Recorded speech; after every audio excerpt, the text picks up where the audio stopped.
¿Qué es la traición? ¿Es la mentira de un amigo, el abandono de un amante, o es algo más profundo, algo que se cuece en la sangre, que se esconde en las palabras amables y en los abrazos falsos? Esta pregunta resonó en mi corazón con la puñalada de la persona en la que más confiaba, en el periodo más oscuro de mi vida. Para mí, la traición es el abrazo de la familia que se convierte en un puñal. Es el rostro de un ser querido que se deforma en la cara de un monstruo. Es la memoria de una sonrisa que se transforma en el eco de una carcajada. En mi caso, esa traición vino de la persona que se suponía que me protegería, mi tío, Ricardo. Y mi historia no es solo sobre lo que me hizo, sino sobre lo que tuve que convertirme para sobrevivir. Esta es la historia de la transformación de una víctima de la desesperación a la arquitecta de una venganza fría y calculada. Una historia que demuestra que la mente más aguda puede ser el arma más letal cuando la justicia se niega a aparecer por sí sola, cuando el sistema falla y solo queda la propia voluntad para restablecer el equilibrio, para reescribir un destino que parecía sellado, para forjar un nuevo camino desde las cenizas de la destrucción. Tenía 18 años, recién cumplidos y llena de sueños. Había terminado la escuela con honores, mi diploma enmarcado en la pared de mi habitación, un testimonio silencioso de años de dedicación y noches de estudio, de sacrificios y aspiraciones que mis padres habían alimentado con tanto amor y orgullo. Estaba a punto de entrar a la universidad para estudiar literatura, mi gran pasión, un mundo de palabras donde podía perderme y encontrarme a la vez, donde cada libro era una nueva aventura, cada poema una revelación, cada historia una promesa de infinitas posibilidades. Mis días estaban llenos de la promesa de un futuro brillante, de páginas por escribir y mundos por descubrir, de la emoción de lo desconocido, de la certeza de que la vida me esperaba con los brazos abiertos, llena de posibilidades infinitas, un lienzo en blanco esperando ser pintado. Mis padres, Elena y Miguel, eran mi ancla y mi vela. Mi madre, una mujer de una dulzura inquebrantable, con una risa que llenaba cada rincón de la casa, me enseñó la compasión y la belleza de las palabras, me leía cuentos antes de dormir y me animaba a soñar sin límites, a perseguir mis pasiones con valentía, a ser fiel a mí misma, a mi esencia, a mi voz interior. Mi padre, un empresario astuto pero justo, con manos fuertes y una mirada que inspiraba confianza, me inculcó la importancia de la integridad y la perseverancia, me enseñó a no rendirme nunca, a luchar por lo que creía, a ser resiliente ante la adversidad, a levantarme cada vez que caía, más fuerte que antes, con la cabeza en alto. Éramos una familia unida, un trío inseparable que compartía risas, sueños y el inquebrantable lazo del amor. Nuestra casa siempre estaba llena de calidez y alegría, cada rincón resonaba con recuerdos, desde el aroma de las galletas recién horneadas de mi madre hasta el sonido de la guitarra de mi padre en las noches de verano, melodías que ahora solo existen en mi memoria, ecos de una felicidad perdida, un paraíso que se desvaneció en un instante. El 14 de marzo, un día que nunca podré borrar de mi mente, mis padres, mis dos pilares, mi universo entero, salieron a una cena de aniversario. Recuerdo el brillo en los ojos de mi madre mientras se ponía el collar que mi padre le había regalado, una fina cadena de oro con un pequeño colgante de esmeralda, su piedra de nacimiento, que brillaba bajo la luz del candelabro, un destello de felicidad que ahora me parece cruelmente irónico, un presagio de la oscuridad que se avecinaba. Recuerdo el olor a su perfume, una mezcla de jazmín y sándalo, que aún hoy me persigue en mis sueños, un fantasma olfativo de lo que perdí, una tortura dulce que me recordaba su ausencia, su partida, su silencio. Recuerdo el sonido de su risa ligera y melodiosa, mientras mi padre le susurraba algo al oído, un secreto compartido que solo ellos entendían, un último momento de intimidad que se desvaneció en el aire, como si nunca hubiera existido, como un suspiro final. Y recuerdo la mano de mi padre en mi cabeza, su voz suave diciendo: «Portaos bien, chicas. Volveremos pronto». Su sonrisa era cálida, sus ojos llenos de amor, una promesa de un futuro que nunca llegó, una despedida sin saberlo, un adiós que nunca pude dar, un último adiós que se quedó atragantado en mi garganta. Era la última vez que los vería. Pero nunca volvieron. Aquella noche un conductor borracho se estrelló contra su coche y mi mundo, mi universo, se colapsó.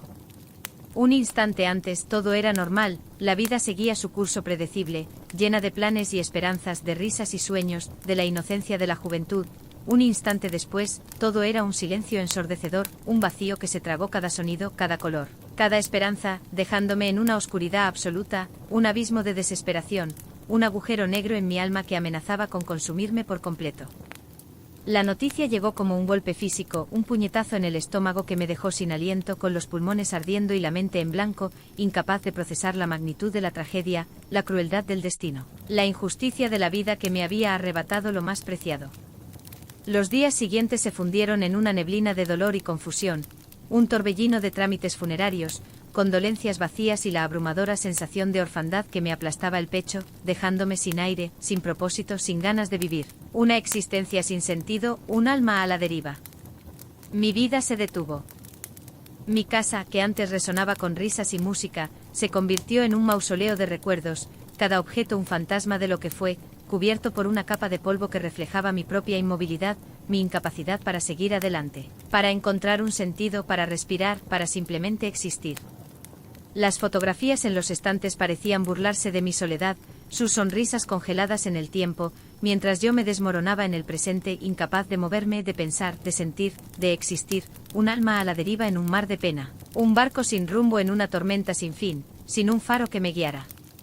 Era un dolor tan profundo que sentía que no podría volver a respirar, como si el aire mismo se negara a entrar en mis pulmones. Cada aliento era una lucha, un recordatorio constante de la ausencia, de la pérdida irreparable, de la injusticia que me había golpeado sin piedad, dejándome en ruinas.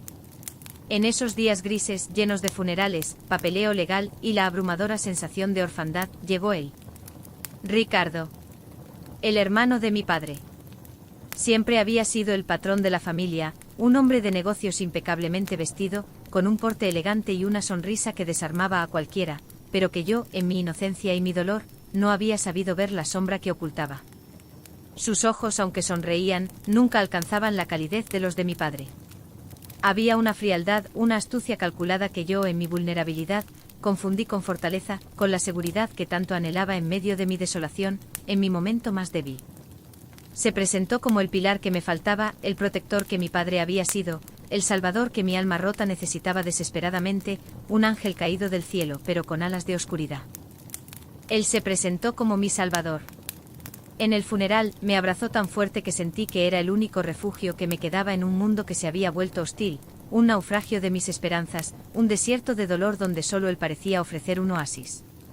Sus palabras eran miel en mis oídos, promesas de seguridad y protección que se aferraban a mi alma herida, como un bálsamo engañoso, una dulce mentira que me adormecía, me arrullaba en una falsa sensación de seguridad. Me prometió que cuidaría de mí y de la herencia que mis padres me habían dejado, una próspera empresa familiar, Industrias del Sol, que mi padre había construido desde cero con sudor y visión, y un fideicomiso sustancial para mi futuro, destinado a financiar mi educación y asegurar mi bienestar, una fortuna que ahora parecía tan lejana como mis padres, un sueño inalcanzable, una quimera que él prometía hacer realidad. Me dijo, no te preocupes, Ana. Ahora yo soy tu padre. Juntos superaremos esto. Y yo, en mi dolor, le creí. Lo necesitaba creer en alguien, en cualquier cosa que me ofreciera un atisbo de esperanza en la oscuridad que me envolvía, una luz en el túnel, una mano amiga que me sacara del abismo. Su voz, grave y tranquilizadora, se convirtió en mi única melodía en un mundo de silencio, una melodía que pronto se revelaría como una canción de sirenas, atrayéndome a mi perdición, a un abismo aún más profundo, del que no sabía si podría salir. Pero la tristeza es una venda en los ojos, y la confianza ciega puede ser tu peor enemigo. Ricardo no era mi protector, era un depredador. Su afecto al principio parecía genuino, casi paternal. Me traía chocolates, me leía cuentos de aventuras, y me prometía que cuidaría de todo, que sería un nuevo padre para mí. Me animaba a descansar, a no preocuparme por los asuntos de la empresa, a dejarlo todo en sus manos expertas. Me decía que mi dolor era demasiado grande para cargar con responsabilidades, que él se encargaría de todo para que yo pudiera sanar, mientras sus ojos, aunque sonrientes, nunca dejaban de escanear la casa, como si buscara algo más allá de mi bienestar, como si cada objeto fuera una pieza en su macabro juego, un tesoro a saquear, una presa fácil, esperando el momento oportuno para atacar. Sin embargo, con el tiempo, su falsa máscara empezó a agrietarse. La casa se sentía diferente, más vacía, más fría, como si el alma de mis padres se hubiera llevado consigo el calor, dejando solo un eco de lo que fue, un recuerdo fantasmal que me atormentaba día y noche. Los amigos de mi padre, aquellos que solían visitarnos con frecuencia, dejaron de aparecer. Sus llamadas se volvieron escasas, sus excusas vagas, como si una barrera invisible se hubiera levantado entre nosotros, una conspiración de silencio que me excluía, que me aislaba del mundo exterior.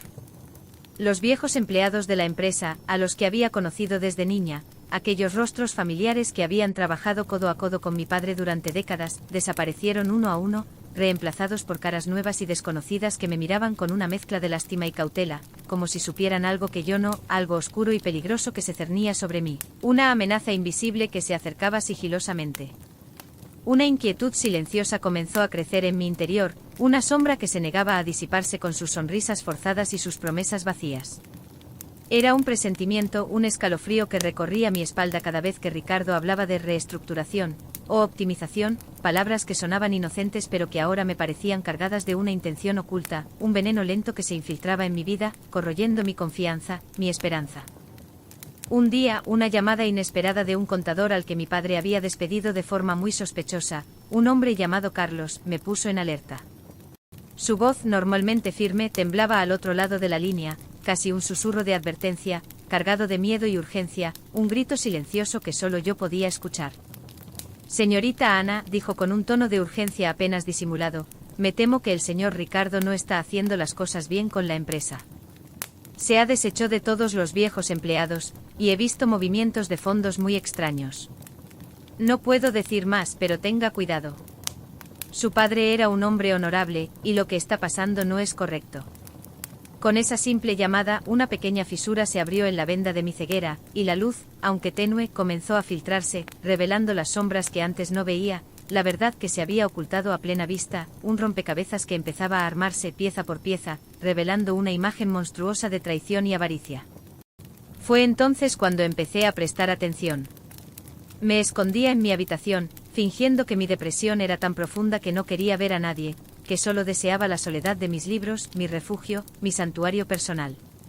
Pero en realidad escuchaba cada palabra que se decía en la sala, cada conversación telefónica de Ricardo, cada susurro de sus nuevos socios, cada risa hueca que resonaba en la casa vacía, como un eco de su maldad, un recordatorio constante de su presencia. Escuché a Ricardo hablando por teléfono sobre liquidar activos a precios irrisorios, susurrando sobre evadir impuestos a través de empresas fantasma en paraísos fiscales y sobre silenciar a los que sabían demasiado con amenazas veladas, su voz un escalofrío en la noche, un eco de maldad que me helaba la sangre, que me erizaba la piel. Las facturas impagadas que llegaban a la casa, los rumores en la ciudad sobre la mala gestión de la empresa, los proveedores que se quejaban de pagos atrasados, todo empezó a encajar en un patrón siniestro, una telaraña de engaños que se tejía a mi alrededor, atrapándome en sus hilos, asfixiándome lentamente.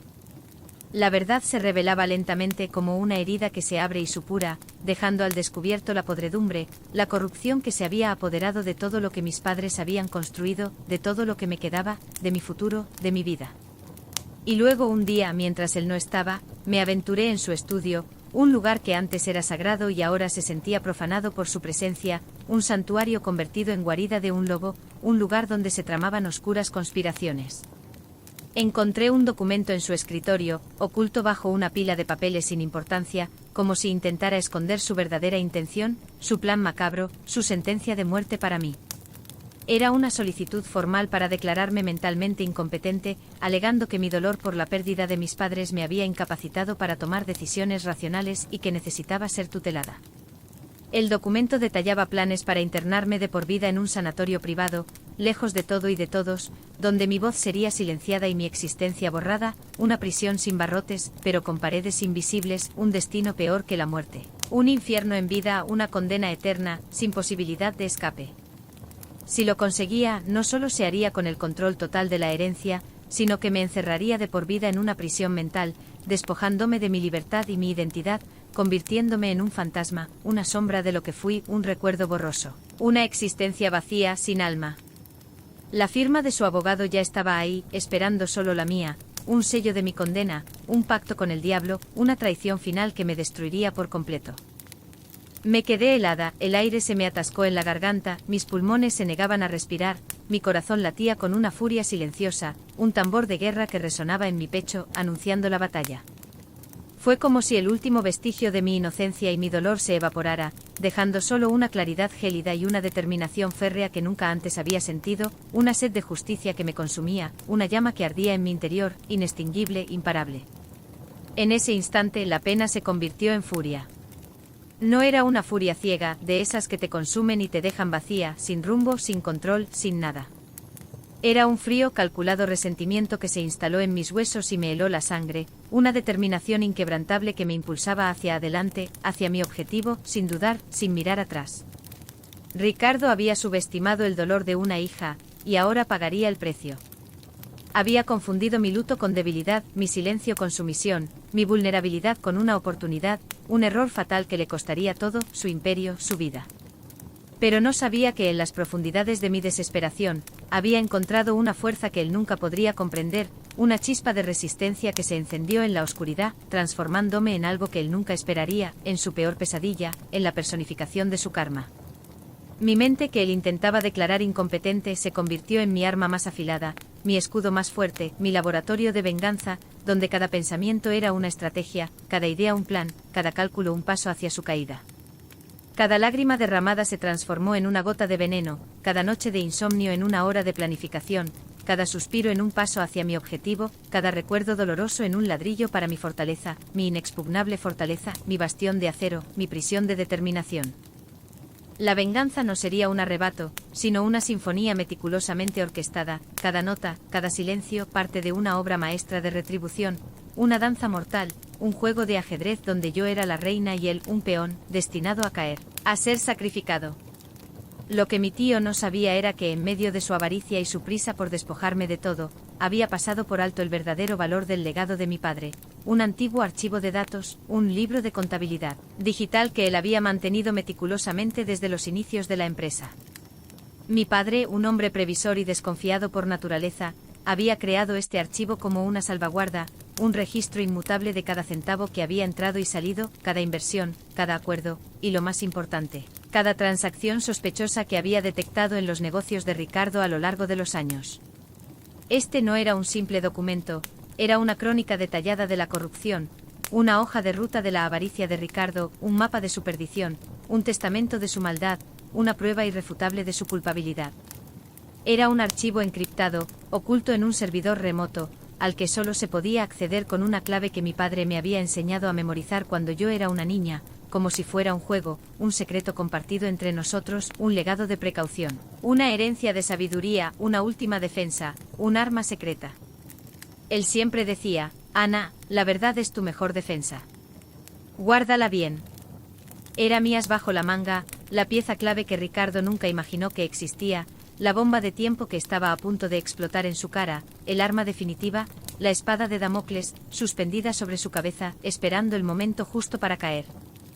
La venganza para mí no fue un acto de ira, sino un trabajo artesanal, una obra de paciencia y estrategia, cada paso calculado, cada movimiento preciso, cada detalle meticulosamente planeado, como un reloj suizo con una precisión milimétrica, una obra de arte macabra.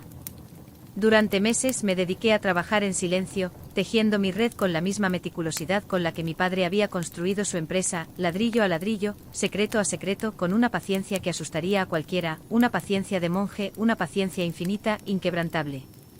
Para convencer a mi tío de mi supuesta fragilidad mental y mi incapacidad para manejar mis asuntos, empecé a escribir un diario. No era mi verdadero diario, sino uno falso, en el que fingía estar en un estado de profunda depresión, con entradas que describían mi desesperación, mis alucinaciones y mi miedo a no poder continuar sin mis padres. Cada página era una actuación, cada palabra una mentira calculada, cada frase un anzuelo, una trampa, un engaño perfecto. Lo dejé estratégicamente en lugares visibles de mi habitación, olvidado, en mi mesita de noche o en mi escritorio, para que Ricardo lo encontrara durante sus visitas a mi habitación, donde supuestamente venía a chequear mi bienestar. Ricardo, satisfecho de verme doblegada y sumida en lo que él creía era una locura inofensiva, se centró en liquidar los activos más valiosos de la empresa, pensando que pronto serían suyos sin objeción. Su arrogancia era su perdición, su ceguera, mi mayor ventaja, su confianza, mi herramienta más poderosa, su caída inevitable. Pero lo que no sabía era que el diario era solo una parte de mi plan, una distracción, un señuelo, una cortina de humo que ocultaba la verdadera tormenta, el huracán que se avecinaba, el tsunami de su perdición. Mientras él se preparaba para la traición final, yo me preparaba para la mía, una que sería mucho más devastadora, un golpe maestro que lo dejaría sin aliento, sin nada, en la ruina total, en la miseria absoluta, en la vergüenza pública. Contacté con un viejo empleado de mi padre, a quien Ricardo había despedido injustamente por no querer formar parte de sus negocios sucios. Este hombre, un genio de la informática llamado Javier, había sido un fiel amigo de mi padre y se había convertido en mi aliado más valioso, un faro de esperanza en mi oscuridad, un cerebro detrás de la operación, un cómplice en la justicia, un hermano de armas, un ángel guardián. Javier, con su mente brillante y su lealtad inquebrantable, me ayudó a acceder al libro de contabilidad digital de mi padre. No solo obtuvimos el archivo, sino que lo validamos con evidencias digitales irrefutables, metadatos, sellos de tiempo, direcciones IP, todo lo necesario para probar las transacciones fraudulentas de Ricardo más allá de toda duda razonable. Cada byte una prueba de su culpa, cada línea de código una condena, cada píxel una verdad innegable. Cada línea de código, cada cifra, era un clavo más en el ataúd de mi tío, un testimonio silencioso de su avaricia, una sentencia escrita en números, una verdad ineludible, una condena sin apelación, un destino sellado. Luego busqué a un abogado, uno que no estuviera en el bolsillo de mi tío, uno con una reputación impecable y una ética intachable, una guerrera de la justicia, una leona en el tribunal, una mujer que no se doblegaba ante el poder, que luchaba por la verdad, por los desfavorecidos. Encontré a la doctora Sofía Ramírez, una mujer con una mirada penetrante y una mente tan afilada como un bisturí, cuya presencia inspiraba respeto y confianza, una verdadera estratega, una maestra del derecho, una abogada implacable, una fuerza de la naturaleza. Le expliqué mi situación con la voz firme a pesar del temblor interno, y le entregué las pruebas que Javier y yo habíamos reunido, una montaña de evidencia irrefutable, un expediente que gritaba la verdad, que no dejaba lugar a dudas, que lo incriminaba sin piedad, sin escapatoria. La doctora Ramírez revisó los documentos con una seriedad creciente, sus cejas fruncidas en concentración, cada página un nuevo descubrimiento, cada dato una confirmación, cada detalle una pieza del rompecabezas que se armaba ante sus ojos. Me dijo que con esa evidencia, Ricardo iría a la cárcel por malversación de fondos, fraude fiscal y un intento de internamiento forzoso. Podríamos arruinarlo, Ana, me dijo, y pasaría el resto de su vida tras las rejas, pagando por cada uno de sus crímenes, por cada lágrima que te hizo derramar, por cada sueño que te robó, por cada injusticia que cometió, por cada aliento que te quitó. Pero yo no quería la cárcel. La cárcel era demasiado fácil, demasiado rápida, un final demasiado misericordioso para un hombre que me había quitado todo, que había profanado la memoria de mis padres, que había intentado borrar mi existencia, que había jugado con mi vida y mi futuro. Quería que él sufriera la misma pérdida que me había infligido, perderlo todo, no solo su libertad, sino su estatus, su riqueza, su reputación, todo aquello por lo que había traicionado a su propia familia, a la memoria de mi padre. Quería que su caída fuera tan pública y devastadora como mi dolor había sido privado y silencioso, un espectáculo para que el mundo viera su verdadera naturaleza, su verdadera miseria, su humillación, su ruina total, su deshonra. Mi abogado, la doctora Ramírez, comprendió mi deseo, una chispa de entendimiento en sus ojos, una complicidad silenciosa, una conexión más allá de las palabras, una alianza inquebrantable, un pacto de justicia. Entiendo, dijo con una leve sonrisa. No es solo justicia, es una lección. Un banquete, como diría su padre. Juntos preparamos un plan que sería la culminación de meses de trabajo en las sombras, una obra maestra de retribución, un final digno de una tragedia griega, un ajuste de cuentas, una venganza perfecta, una sinfonía de la caída. En la reunión final con Ricardo y su equipo legal, la atmósfera era tensa, el aire cargado de una electricidad palpable, un silencio expectante, un presagio de lo que estaba por venir, un tic-tac de un reloj invisible. Pero Ricardo irradiaba una arrogancia insoportable, una confianza ciega en su victoria, una sonrisa de suficiencia que me daba náuseas, una burla en su rostro que me prometía su inminente caída. Se sentó frente a mí en la gran mesa de caoba, con su traje impecable y su sonrisa de depredador, convencido de su triunfo, de que había ganado, de que yo era solo un obstáculo insignificante en su camino hacia la riqueza y el poder.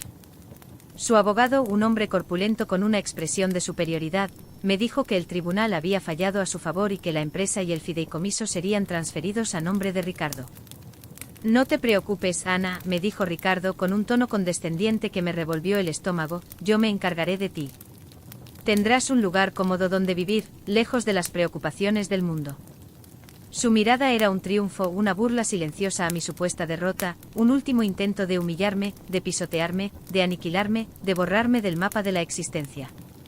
Pero la verdadera sorpresa estaba por venir. Mi abogada, la doctora Ramírez, se levantó con una calma que contrastaba con la tensión en la sala, su presencia imponente, su voz firme y clara, resonando en el silencio como una campana. Con un movimiento deliberado, presentó un sobresellado al juez. Era un informe psiquiátrico real, de mi puño y letra, que demostraba que estaba en perfectas condiciones mentales, y que el diario que Ricardo había usado como prueba era una farsa, una manipulación calculada para exponer su avaricia, su verdadera cara, su engaño, su crueldad, su depravación, su alma podrida.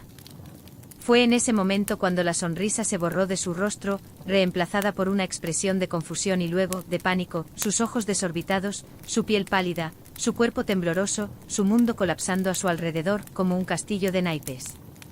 La doctora Ramírez no solo presentó el informe, sino que también mostró un proyector con el libro de contabilidad digital de mi padre.